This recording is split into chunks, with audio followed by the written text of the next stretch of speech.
नमस्कार, मैं हूं आशीष चित्रांशी और आप देख रहे हैं द न्यूज लॉन्चर। हिंदू रक्षा दल, हिंदू वीर सेना बांग्लादेश का बदला लेने के लिए ये भारत में निकल पड़े हैं और खासकर उत्तर प्रदेश इनके लिए सबसे फर्टाइल जमीन दिख रही है।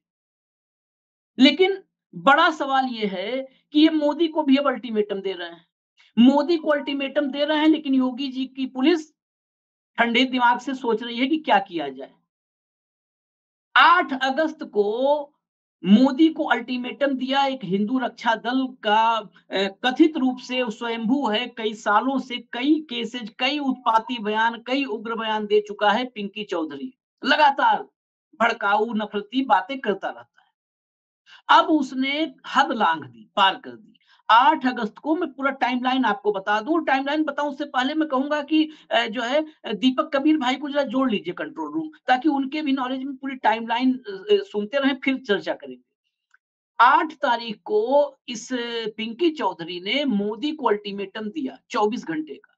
कहा नहीं तो फिर मैं सारा कुछ अपने हाथ में ले लूंगा, मैं निपटाऊंगा सब। अल्टीमेटम लेते ही वाकई कानूनी कार्रवाई होनी चाहिए थी। यही तो है विधान। हम लोग बोलते हैं तो एतराज होता है।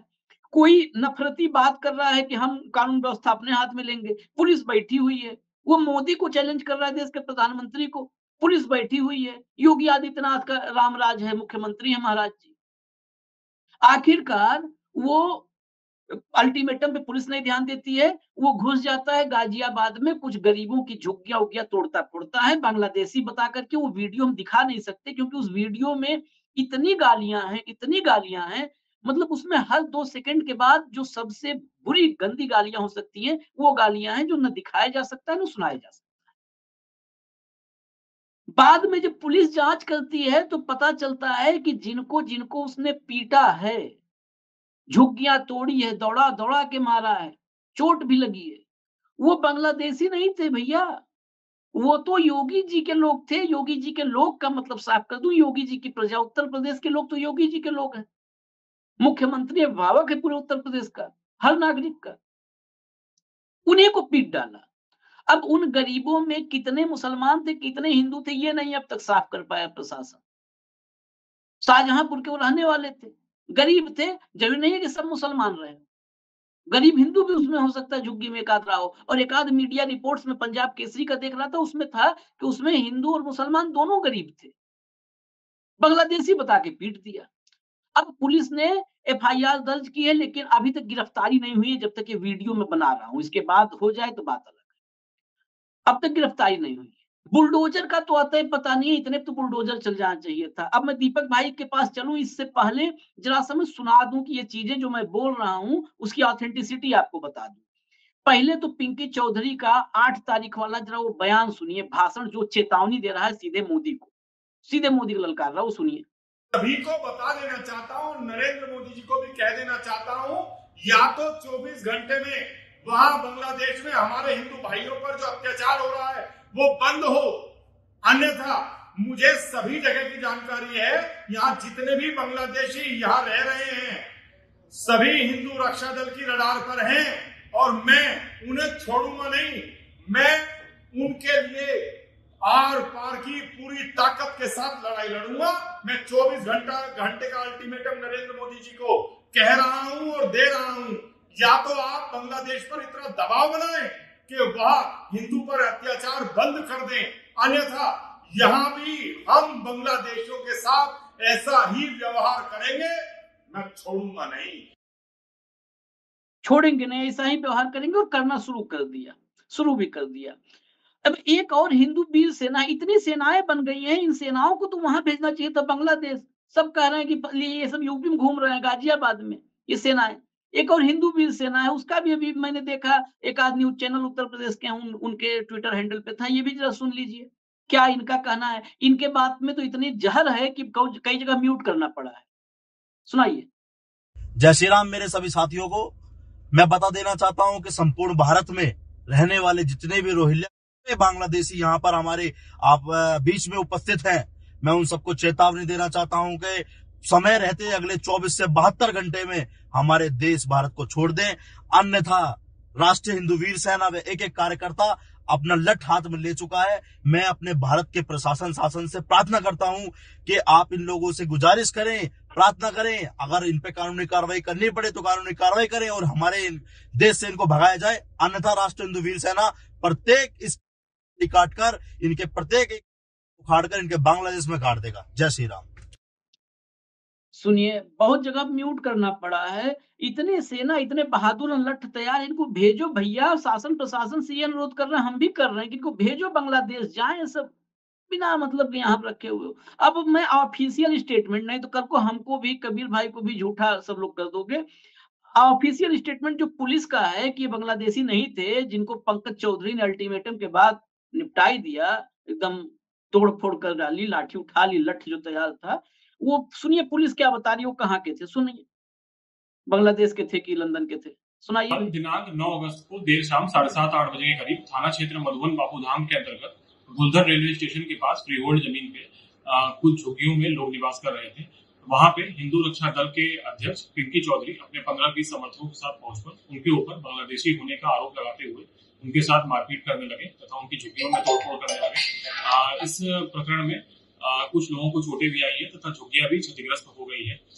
उक्त पूरे प्रकरण में जांच के दौरान ये भी तथ्य संज्ञान में आया कि रह रहे लोग, निवास कर रहे लोग में से कोई भी बांग्लादेशी नहीं था। उस पूरे प्रकरण का संज्ञान लेते हुए हिंदू रक्षा दल के अध्यक्ष पिंकी चौधरी तथा उनके समर्थकों के विरुद्ध सुसंगत धाराओं में अभियोग पंजीकृत किया जा रहा है तथा अग्रिम वैधानिक कार्रवाई सुनिश्चित की जा रही है। पंजीकृत हो गया, चलिए, लेकिन गिरफ्तारी अभी तक जो अंतिम सूचना है उस तक नहीं हुई है। और एक बात और मैंने जो नहीं कही थी वो कह दूं, पुलिस के ऑफिशियल स्टेटमेंट में है कि उनमें से कोई भी बांग्लादेशी नहीं था। ये नहीं कि एक आध रहे हों, एक आध के चक्कर में दो चार और आ गए हों लपेटे में, एक भी बांग्लादेशी नहीं था। दीपक भाई, इन लोगों की कहाँ जरूरत है? ये पिंकी चौधरी और योगी का बुलडोजर कहाँ है? आप तो लखनऊ में हो, बुलडोजर निकला कि नहीं निकला? देखिए, बुलडोजर का पेट्रोल खत्म है, देश की आर्थिक स्थिति ठीक नहीं है, तो यूपी की अलग बात है, इसलिए वो चुनिंदा जगहों पे चलाया जाएगा। लेकिन ये जो भस्मासुर पैदा हो गए हैं, ये देखिए होता क्या है कि वो कहा जाता है ना कि कुछ प्राणी ऐसे होते हैं जो धीरे धीरे अपने को खाने लगते हैं जब कुछ खाने को नहीं मिलता है। क्या भस्मासुर की जो कहानी है कि वो आप ही को नष्ट करने दौड़ता है, तो ये भस्मासुर हैं योगी जी के लिए, मोदी के लिए और इस समाज के लिए। आप ये हैं क्या? अभी ये कर्नाटक में पैदा हो गए थे, सरकार गई, सब गायब हो गए हैं, सबके कपड़े वीडियो सब डिलीट हो गए, भाग गए। फिर कहीं गुजरात में पैदा होंगे, फिर कहीं और पैदा होंगे, सरकार बदलती है, भागते हैं ये जो है इनका धंधा है। ये पहले वीडियो बनाएंगे, उसके बाद कुछ उलझुल हरकत करेंगे, उसके बाद चर्चा में आएंगे, उसके बाद अगर गिरफ्तारी हो गई तो चंदा मांगेंगे, नहीं गिरफ्तारी हो गई तो भी चंदा मांगेंगे। ये बिना किसी कामकाज का लुम्पन एलिमेंट है। अब लुम्पन एलिमेंट को जिसको ना समझ है, भारतीय जनता पार्टी अखबारों में आया है, डीएल संतोष के मार्फत भारतीय जनता पार्टी ने अपने कार्यकर्ताओं को निर्देश दे दिया, नेताओं को बड़े, कि बांग्लादेश के मुद्दे पर मत बोलो, है ना। इनको तो अभी दिक्कत है, वो तो शाहजहांपुर के निकले, वरना हर असमी बोलने वाला, हर उड़िया बोलने वाला, हर बंगाली बोलने वाला मार खा जाएगा अब तो। और कहीं दुर्भाग्य से वो मुसलमान हुआ। एक तो मीडिया की भूमिका तो है ही है।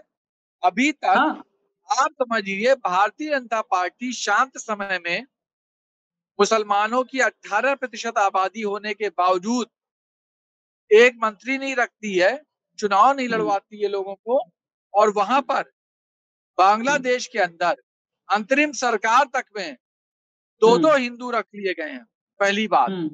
दूसरी बात, अवामी लीग का इतिहास है कि अवामी लीग के गठन में ही सारे के सारे हिंदू लगभग अवामी लीग के साथ थे, जैसे यहाँ पे मुसलमान सपा के साथ या कांग्रेस के साथ रहे हैं, क्योंकि उनको लगता है ज्यादा तादाद में, थोड़े भाजपा के साथ भी हैं, थोड़े बसपा के साथ भी हैं।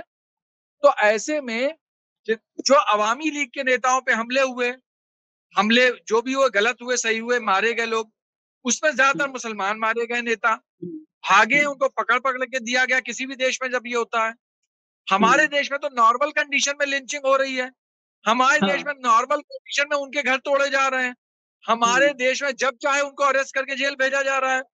तो जबकि ये नॉर्मल कंडीशन है, वहां तो एक रिएक्शन है छात्रों की मौत का। लेकिन ऐसे में भी भारतीय जनता पार्टी या विश्व गुरु मोदी जी की हिम्मत नहीं हो रही है कि वो बांग्लादेश में दखल दे दें, बांग्लादेश के अंदर उतार दें सेना की, इंदिरा गांधी की तरीके से बांग्लादेश के अंदर कोई बयान दे दें। अब देखिए बांग्लादेश के लोगों का गुस्सा क्या है कि शेख हसीना ने उनको बर्बाद किया, तो शेख हसीना को चाहते हैं कि भारत शरण ना दे। इंग्लैंड शरण नहीं दे रहा है, कनाडा शरण नहीं दे रहा है, जहां हर किसी को शरण देता है। तो भारत की विदेश नीति यहाँ पे चौपट होने जा रही है। भारत को या तो भाई मध्यस्थता करे कि भाई आप इनको मुकदमा चलाओ पर फांसी मत दो। भाई किसी भी देश का मसला है कि वो अपने दोषी को वापस पाना चाहता है। शेख हसीना अगर दोषी है या फिर यूएन को सौंप दे, यूएन के साथ डिबेट में जाए। पर ये तो अंतरराष्ट्रीय मसला है।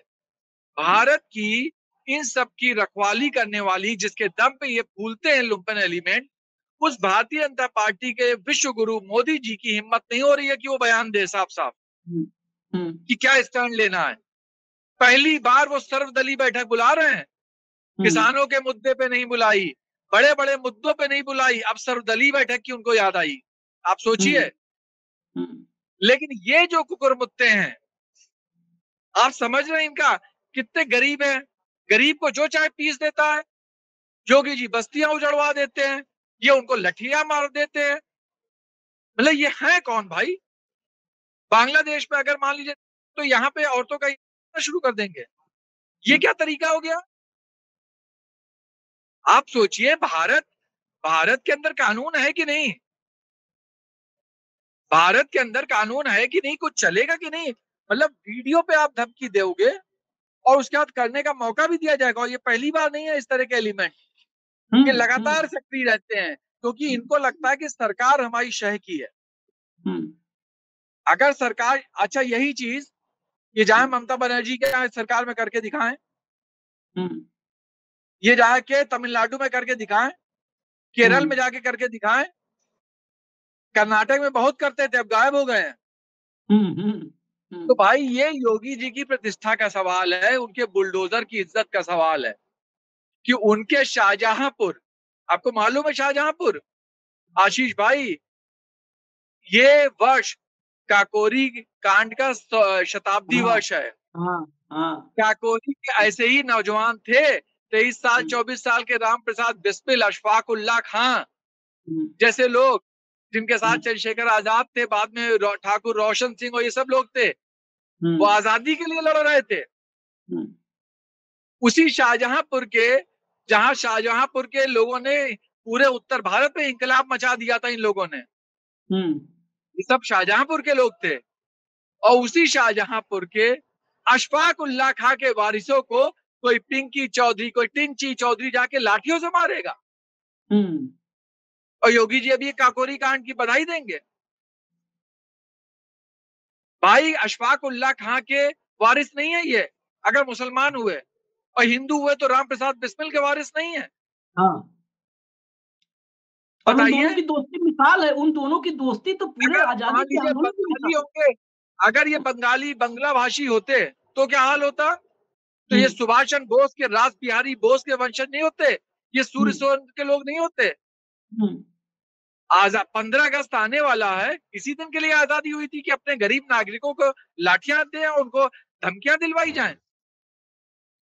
ये हैं कौन लोग भाई। तो योगी जी की नाक का सवाल है, कि कानून व्यवस्था का सवाल है। आप सोचिए, जब समाजवादी पार्टी की सरकार थी, राज्यपाल रोज चिट्ठी लिखते थे, गुंडा राज गुंडा राज। ये कौन सा राज है भाई। दिन में 2 चिट्ठियां लिख देते थे। अब राज्यपाल कहाँ है। ये गुंडा राज नहीं है, ये आतंक नहीं है, कलम छूट गई है, कलम गुजरात। और ये आजकल देखिए, ये जो वीडियो वायरल होने का है ना, आप एक बटन दबाओगे सब ट्रांसलेट हो जाता है। ये बांग्लादेश में भी देखा जाएगा, उसका रिएक्शन होगा। ये पाकिस्तान में देखा जाएगा, ये अमेरिका में देखा जाएगा, ये रशिया में देखा जाएगा, या इंग्लैंड में देखा जाएगा। क्या सोचेंगे क्या इमेज बनेगी? हमारे विदेशी पर्यटक आएंगे हमारे यहाँ, हमारा फॉरेन रेवेन्यू आएगा, जो मोदी जी लगातार कहते हैं कि पर्यटन बढ़ाओ, पर्यटन बढ़ाओ, इसी तरह से आएगा। तो ये कानून व्यवस्था का सवाल है। ऐसे कैसे कोई किसी को धमकी देगा, कोई ताजमहल के ऊपर पानी फेंक देता है, कोई ये कर देता है, कोई वो शाहजहांपुर के गरीबों को मार देगा, कोई किसी को जला देगा, कोई कहीं तोड़ फोड़ कर देगा, ये क्या तरीका है? भारत में तो अभी ये नहीं हुआ है, उत्तर प्रदेश में तो नहीं हुआ है। यहाँ तो कानून व्यवस्था की बात चल रही है, यहाँ तो राज चल रहा है, यहाँ तो लोकतांत्रिक सरकार चल रही है। तो मुझे लगता है कि इस पे सख्त कार्रवाई होनी चाहिए और इससे सरकारों की छवि बहुत खराब होती है। बिल्कुल। और हम वीडियो को इसलिए आज लंबा भी नहीं है, सिर्फ एक इंफॉर्मेशन ये थी, ना लंबा खींचना है ना ये विषय। जो बहुत बढ़िया एग्जाम्पल दीपक भाई ने दिया, बहुत जबरदस्त। हम भी उस कहानी को अक्सर पढ़ते हैं, शेरो शायरी याद नहीं रहती, नहीं तो जेल डायरी जो लिखी, जेल डायरी अशफाक उल्ला खान ने जब फैजाबाद जेल में लिखी, फैजाबाद जेल में अशफाक थे और गोरखपुर जेल में थे राम प्रसाद बिस्मिल। योगी जी अगर वक्त कभी मिलेगा सुनिएगा, तो इसलिए बता रहा हूँ कि गोरखपुर जेल में थे राम प्रसाद बिस्मिल, और अयोध्या जिसको फैजाबाद को अयोध्या आप किए हैं, उसी फैजाबाद के जेल में थे। तो देखिए गोरखपुर और अयोध्या दोनों एक साथ मिल रहा है यहाँ पे, देखिए कैसे मिलन हो रहा है। इसमें थे अशफाक। भाई शाहजहांपुर के बच्चे ये, हाँ, शाहजहांपुर में प्लानिंग हुई, राम प्रसाद बिस्मिल ने पहली बार ये तय किया, सुनिए, कि हम जो है पैसा नहीं था, भूखे मर रहे थे ये लोग, चने खाते थे, कहते थे, रोते थे राम प्रसाद बिस्मिल कि हमारे लड़कों के पास खाने को नहीं है, लोग चंदा नहीं दे रहे हैं, हम कैसे जिएंगे, करने वाले थे वो राम प्रसाद बिस्मिल। और कहते थे डकैती अब नहीं डालेंगे, हम डकैत नहीं है, हम हत्यारे नहीं है, हम क्रांतिकारी हैं। तब जाके उन्होंने कहा था कि हम सरकारी खजाना लूटेंगे, क्योंकि ये किसी एक आदमी का नहीं होगा, ये सरकार का है जो हमारी दुश्मन है। तो ऐसे उच्च विचार वाले हो राम प्रसाद बिस्मिल, जो पैसा इकट्ठा करने के लिए अमेरिका की क्रांति का ट्रांसलेट करके यहाँ छपवा के बंटवाते थे। उस शाहजहांपुर के उस जमाने के लोग जो इतने पढ़े लिखे भी थे, ये हो रहा है कि यहाँ पे शाहजहांपुर के नागरिकों को कोई भी जाके पीट देता, कोई चौधरी बौधरी। काकोरी कांड का 100वां साल चल रहा, अभी मनाया जाएगा जगह जगह, अभी परसों नरसों काकोरी के हर घर तिरंगा फैलाया जाएगा। मोदी जी की होर्डिंग लग गई है लखनऊ में, हर घर तिरंगा। 9 अगस्त कल भारत छोड़ो दिवस था, और 15 अगस्त तक हर घर तिरंगा में क्या शाहजहांपुर के लोग, ये जो बेचारे मजदूर हैं, इनकी झोपड़ियों में तिरंगा नहीं लहरेगा? बंगला बोलने वालों के घरों में नहीं, क्या मुसलमानों के घरों में तिरंगा नहीं फहरने देंगे? ये कौन लोग हैं भाई जो इस देश को बर्बाद कर रहे हैं? और सारा जोर, अरे इतना ही गुस्सा था तो शेख हसीना को जहां शरण मिली वहां जाके उनके खिलाफ प्रदर्शन करते हैं। हाँ। अगर इतना ही है, मान लीजिए कांग्रेस की सरकार होती, मान लीजिए, और बांग्लादेश में ये हो रहा होता, तो सड़कें जाम होती, इतना प्रदर्शन होता कि कांग्रेस की सरकार कायर है, हमला करो, हमारे लोगों को बचाओ, डरपोक ऐसा है, चूड़ियां भेजी जाती, ये सब नौटंकियां होती। और जो है हमारी सरकार होती तो हम आग लगा देते, हम ढाका पे चढ़ जाते, हम वहां चढ़ जाते, ये हो रहा होता। भाई कांग्रेस क्या कर लेगी, दूसरे पार्टी क्या कर लेंगी? मोदी जी से कहो करें हमला, लड़े, दबाव बनाओ। भाई बॉर्डर पे वो लोग रहेंगे, त्रिपुरा में भाजपा की सरकार, असम में भाजपा की सरकार, उनके मुख्यमंत्री कितना बोलते हैं खोल दें बॉर्डर, बचा अपने शरणार्थियों के लिए नहीं। ये सब सिर्फ नफरत फैलाई जा रही है, झूठे video, doctor video, fake video, ये सब चल रहा है। हिंसा होती है, लेकिन उसका अपने देश से क्या मतलब है? और अपने देश से मतलब है तो सरकार पे दबाव डाला जाए, आम नागरिकों को पीटने लगेंगे, ये कौन सी तरीका है भाई? तो मुझे लग रहा है कि आपने, और इनका देखिए एक ही मकसद है, आपने चर्चा कर ली, किसी तरीके से प्रसिद्धि मिलती है, वीडियो वायरल किया जाता है, चंदा वंदा मिलने लगता है, इनकी दुकान चल जाती है। ये और है क्या? लुम्पन एलिमेंट।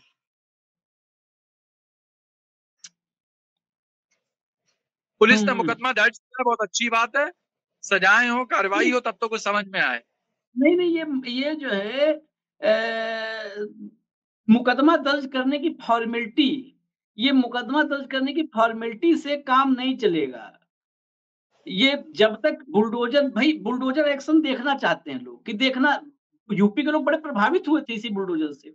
ये बुलडोजर कभी पिंकी चौधरी, ये सत्यम पंडित दूसरा वाला जो था हिंदू वीर सेना कौन, वो सत्यम पंडित, इन सबके भी घर की तरफ जाना चाहिए। वो गरीब कानपुर देहात के गरीब माँ बेटी याद है ना, उधर चला गया था बुलडोजर। इन सबके नफरत फैला रहे, मारपीट कर रहे हैं और कुछ नहीं, इस पर कोई एक्शन नहीं है। खैर हम इंतजार लेकिन करेंगे इसी बहाने। आशीष भाई एक बात और बता दें, मैं हाँ, आखिरी बात कहता हूँ, दोष इनका भी नहीं है। हाँ, अगर इनको प्रॉपर शिक्षा मिली होती, हमारे यहाँ शिक्षा का बजट होता, हमारे यहाँ अमीर गरीब का फासला ना होता, ये सब भी 25-30 साल के ही हैं। जो हमारे देश का हाल चल रहा है, अगर इनको रोजगार मिल जाए, इनको पढ़ाई लिखाई मिल जाए, तो ये भी सब लाइन पे होते। तो इस देश के नौजवानों को सरकारें अंध में छोड़े दे रही हैं। ना शिक्षा, एक तरफ अंबानी और अडानी के लड़के हैं, एक तरफ बड़े बड़े नेताओं के लड़के हैं जो विदेशों से पढ़ के आते। ये बेचारे कहाँ जाएंगे, ये कहाँ जाएंगे? तो ये यही सब करेंगे। मैं इसके अंत में एक बात ही कह के खत्म करूंगा। जब रोजगार की बात आई, अभी कांवड़ यात्रा पर शायद अभी विधानसभा में भाषण के दरमियान ही दिया था, मैं एग्जैक्ट नहीं याद है, मैं जो चीज एग्जैक्ट नहीं याद है इसलिए नहीं दावा करूंगा, लेकिन अभी का बयान है कुछ दिन पहले का योगी जी का। उन्होंने कहा था कि ये कांवड़ यात्रा बहुत बड़ा रोजगार जनरेट करता है, बहुत बड़ा रोजगार जनरेट करता है। तो ऐसे ही उन्होंने कहा ये जो कांवड़िए निकलते हैं तो उस रास्ते पे बहुत बड़ा रोजगार जनरेट होता है। मतलब अब बताइए, कांवड़ के जरिए मैं कई बार सोचता हूँ तो मेरे पास निःशब्द हो जाता हूँ, शब्दकोश में शब्द नहीं बचते। जब ऐसा मुख्यमंत्री, ऐसा प्रधानमंत्री हम चुनेंगे, कहेगा कांवड़ यात्रा। अब कोई, मैं कह रहा हूँ मुसलमान ही कोई कहे कि हज यात्रा से रोजगार जनरेट होता है, इसलिए हज यात्रा सब लोग करो। तो बताइए, ये धार्मिक है, कर रहे आदमी। तो वैसे ही मुझे लगता है कि आप जो कह रहे हैं कि पढ़ लिख के रोजगार हो सकता है, इनके लिए यही रोजगार चुना हो, इनके लिए रोजगार ही चुना गया हो। इनके लिए गाय के नाम पे कितना रोजगार चल रहा है, कितनी रिपोर्ट आ गई है। आप समझ के आप भाई देखिए, बेरोजगारी में आदमी क्या करेगा। मैं आपसे दावा करता हूँ, होली नेता भी मनाते हैं, जनता भी मनाती है। ईद नेता मनाते हैं, जनता मनाती है, चाहे हिंदुस्तान हो, पाकिस्तान हो, बांग्लादेश हो, दुनिया की कहीं बात। क्रिसमस नेता भी मना रहे हैं, जनता भी मनाती है। आपके रक्षाबंधन, आपकी दिवाली, नेता और जनता। अब आप पूरे नेताओं को ले लीजिए, एक भी नेता कभी कांवड़ उठाता है? एक भी नेता के लड़के ने कभी कांवड़ उठाया है? वो सिर्फ जनता उठाती है। किसी IAS PCS के लड़के ने कभी कांवड़ उठाया है? जनता नहीं, गरीब जनता। देखिए, त्योहार दिवाली है, त्योहार शिवरात्रि है, त्योहार होली है, वो सब मना लेते हैं। कांवड़ उठाने कौन जाएगा? गांव का सबसे दलित, पिछड़ा, आप समझिए। तो ये जो खेल है, इसका फर्क समझना पड़ेगा, और यही पे असली चीज छुपी हुई है। तो रोजगार का सवाल होता तो सब ना होता, लेकिन अभी तो योगी जी की प्रतिष्ठा का सवाल है कि अगर उनको चैलेंज, मोदी जी को चैलेंज देके, भाई मोदी जी तो बुरा मानेंगे कि योगी के राज में योगी ये सब करवा रहे हैं हमारे खिलाफ, कोई मोदी की इज्जत ही नहीं है। नहीं, और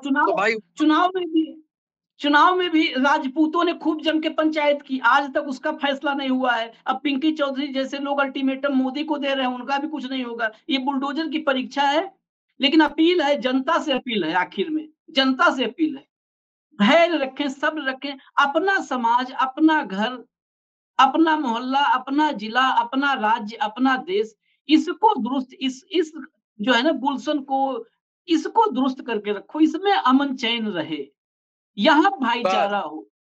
बाकी दुनियादारी चक्कर में आप इनको भेजो ना। मैं अपील जनता से अपील किया कि आप लोग अमन चैन रखिए, प्यार मोहब्बत से रहिए। और मोदी जी और माननीय महाराज जी, इनसे भी अपील है, ये जितने वीर, देखिए नाम में भी लिखा है वीर सेना, जितने वीर सेना, ये रक्षा दल है, इस देश की रक्षा की जरूरत है।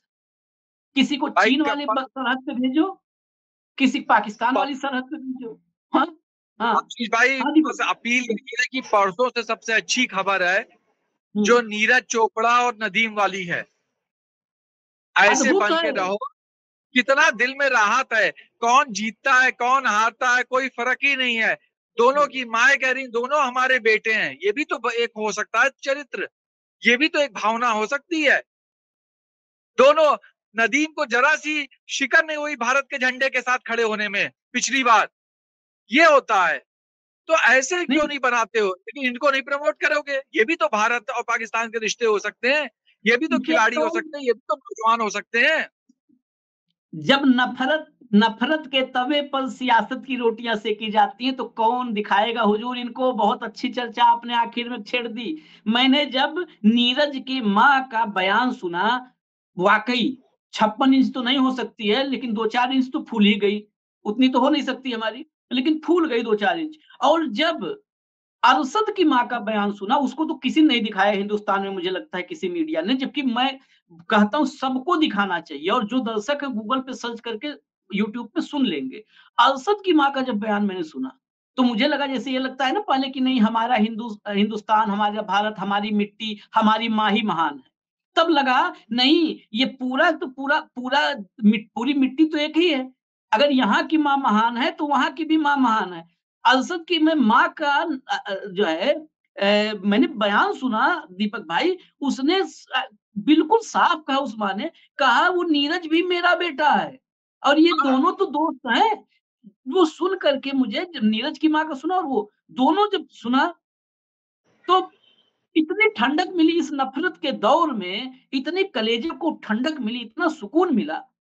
वो कोई नहीं, वो न पाकिस्तान वाले दिखाना चाहते हैं और न हिंदुस्तान वाले दिखाना चाहते हैं, क्योंकि दोनों में नफरत के तवे पर सियासी रोटियां सेकी जाती हैं। लेकिन ये पता है, जिस चूल्हे पर ये तवा चढ़ा है, ये जनता में इतनी ताकत है कि उस चूल्हे में पानी डाल सकती है। इसीलिए जनता देखिए से अपील है। भाई, बहुत दुर्भाग्य हमारे देश के तमाम नौजवानों को, बेरोजगार नौजवानों को, सत्ता लोभियों ने अपनी आईटी सेल के चलते इतनी नफरत भर दी कि अपने देश की उस बहादुर लड़ाका फोगाट, उस पे जश्न विनेश मना रहे हैं। फोगाट को अरे इतनी क्या गालियां दी गई हैं।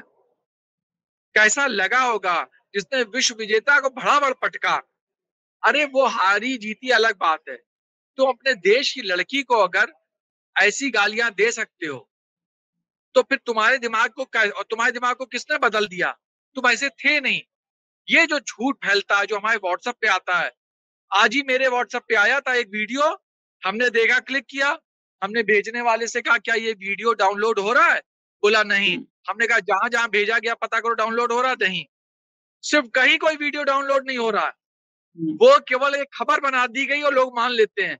फिर हमने उसके नीचे लिखा तो बोला हाँ सही कह रहे हो, थम्स अप आया। तो ऐसे नफरत, अच्छा ये किसकी साजिश है, किसका एजेंडा है जो दूसरे देश के नाम पे अपने यहाँ नफरत फैलाएगा, लोगों का ब्लड प्रेशर बढ़ाएगा, क्या मिलेगा।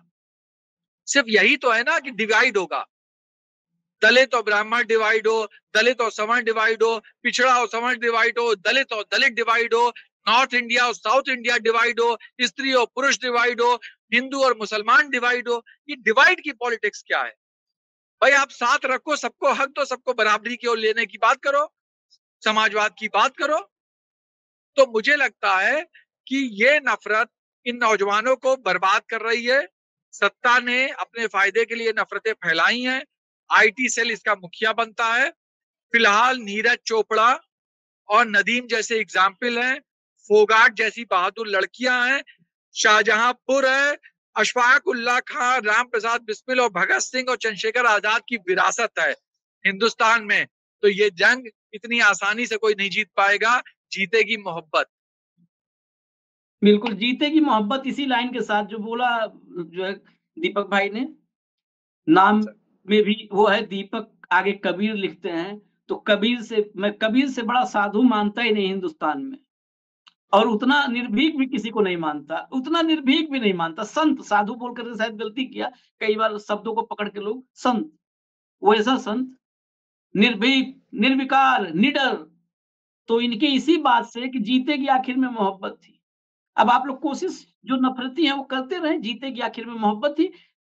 खबर को ध्यान से देखिएगा।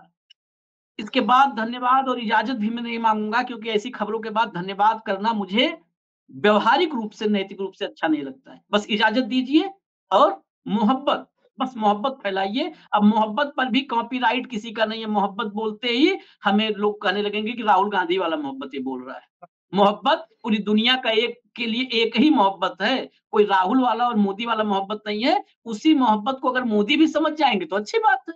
बस इतना ही तो कहना है, बस इजाजत दीजिए। नमस्कार।